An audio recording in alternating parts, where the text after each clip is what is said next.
আসসালামু আলাইকুম, কেমন আছেন সুপ্রিয় দর্শক? আজকে আমি আবারও বিরিয়ানি রান্না করতেছি। গত পরশুদিন রান্না করছিলাম, আমার ছোট বোন আসছিল, ভাগ্নি আসছিল, ভাইগনা আসছিল। আর ওই দিনের বিরিয়ানিটা নাকি রাহার কাছে, দিদির কাছে অনেক ভালো লাগছে। তো আজকে আমি অল্প রান্না করতেছি। এখানে আমি হাফ কেজি না, প্রায় 1 কেজির মতো মাংস নিয়েছি। আর 4-5টা আলু। আমার কন্যারা যেহেতু আলু পছন্দ করে, তাই আলু ছাড়া বিরিয়ানি রান্না করব, এটা হয় না। আর এই যে মশলা কষাইতেছি। মশলা বলতে এখানে আছে পেঁয়াজ, লবণ, আদা, রসুন, তেল আর কাঁচামরিচ। এখানে আমি অল্প 250 গ্রামের একটু বেশি চাল ধুয়ে নিছি, পানি ঝরাইতে দিছি। চালটা ঝরঝরা হলে রান্না করলে পোলাওটাও অনেক ঝরঝরা হয়। আর বিরিয়ানির জন্য আমি নিচ্ছি বিরিয়ানি মশলা। এই যে প্যাকেটটা আমি কেটে এখন দিয়ে দিব আদা রসুনের সাথে। এক হাতে মোবাইল ধরছি তো, আর এক হাতে কাটতে আমার কষ্ট হইতেছে। যাই হোক, কাটা হয়েছে। তো এই যে আমার পেঁয়াজ আদা রসুন কষানো হয়ে গেছে। এখন আমি পুরো 1 প্যাকেট মশলা দিয়ে দিলাম। আমি যখনই বিরিয়ানি রান্না করি এরকম বিরিয়ানি মশলা দিয়ে রান্না করি, এটাই আমার কন্যারা পছন্দ করে।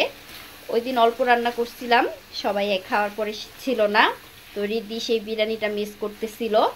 যদিও রাহা খুব একটা পছন্দ করে না, সে একবার খাওয়ার পরে আর খায় না, কিন্তু রিদ্ধির আবার এরকম খাবার খুব পছন্দ। বিশেষ করে মুরগি দিয়ে রান্না করলে সেই বিরিয়ানিটা তার পছন্দ। গরু মাংস সে পছন্দ করে না, তাই আমি ওর পছন্দের মুরগির মাংস দিয়ে বিরিয়ানিটা রান্না করি।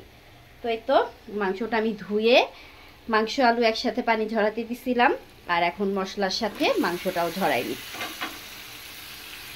মাংস আলু মশলা একসাথে আমি কষাই নিতেছি। আর অন্য চুলায় আমি বিরিয়ানির যে চাল সেটা আমি সিদ্ধ করে নিব।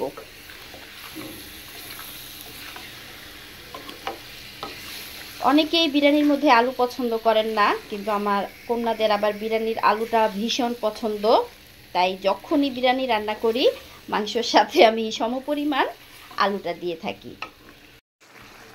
আলু আর মাংসটা কষানো হতে থাক। আর এখন আমি অন্য চুলায় পোলার চাল নিচ্ছি, এটাকে আমি ঘি দিয়ে ভাজবো। ঘি দিয়ে ভাজলে চাল থেকে সুন্দর একটা স্মেল আসে। তো আমি যেহেতু মাংসের মধ্যে বেশি তেল দিছি, এখানে আছে অনেক তেল, তো এটা চালের সাথে মিক্স করব, এজন্য ঘিটা বেশি দিলাম না, অল্প দিলাম। তো এখন আমি চালটাকে একদম ঘিয়ের সাথে ভাজা ভাজা করে নিব। এই চালের সাথে আমি লবণ দিচ্ছি।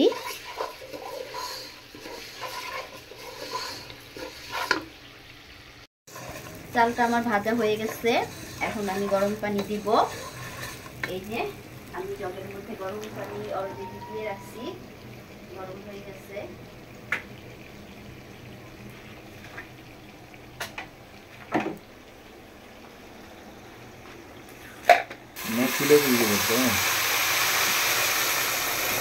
চাল একটু কম, এই জন্য পানিও কম দিলাম, বেশি দিলাম না।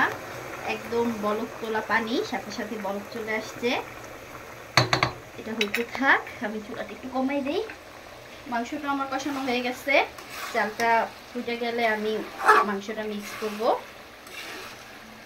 আর এখন তুমি গরম পানি দিয়ে চা বানাও। এখন রান্না করতে করতে আমরা দুজন চা খাবো। আপনাদের ভাইয়া চা বানাইতেছে, আদা, চিনি, গরম পানি আর টি ব্যাগ দিয়া। সকালবেলা আমরা দুজন এরকম রং চা খাই আদা দিয়ে, আর বিকেলবেলা খাই দুধ চা। তো 2 বেলা যেহেতু চা খাইতে হয়, আমার কাছে রং চাটা খাইতেই ভালো লাগে, দুধ চাটা খাই আর কি সবার সাথে তাল মিলায়া। কিন্তু সকালের চাটাই আমি অনেক মজা করে খাই, আর ওই চাটা আপনাদের ভাইয়া বানায়, আমি না।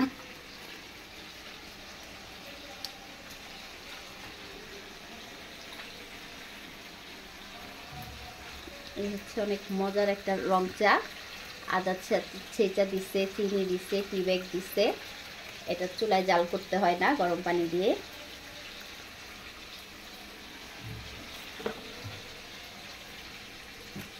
এদিকে আমার চুলায় কি অবস্থা, মাংস আমার কষানো হয়ে গেছে।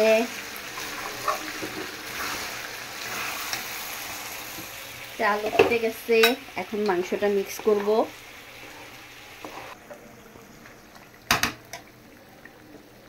মাংসটার মধ্যে যেহেতু একটু তেল আছে, ঝোল আছে, এই জন্য আগে আগে দিয়ে দিলাম। চালের সাথে মিক্স করলে চালটা আরেকটু ফুটবে।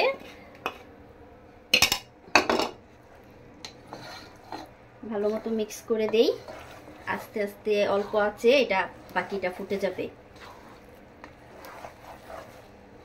পরে নামানোর আগে একটু ঘি দিব, এতে করে বিরিয়ানির স্মেলটা অনেক সুন্দর আসবে। হ্যাঁ, এখন আমি এটাকে ঢেকে রাখি। রান্না করতে করতে গরম লেগে গেছে, সোয়েটার খুলে ফেলছি। এখন চা খাই, চা খেতে খেতে আমার বিরিয়ানি রান্না বাকিটা কমপ্লিট হয়ে যাবে। ওকে, টাটা, বাই বাই।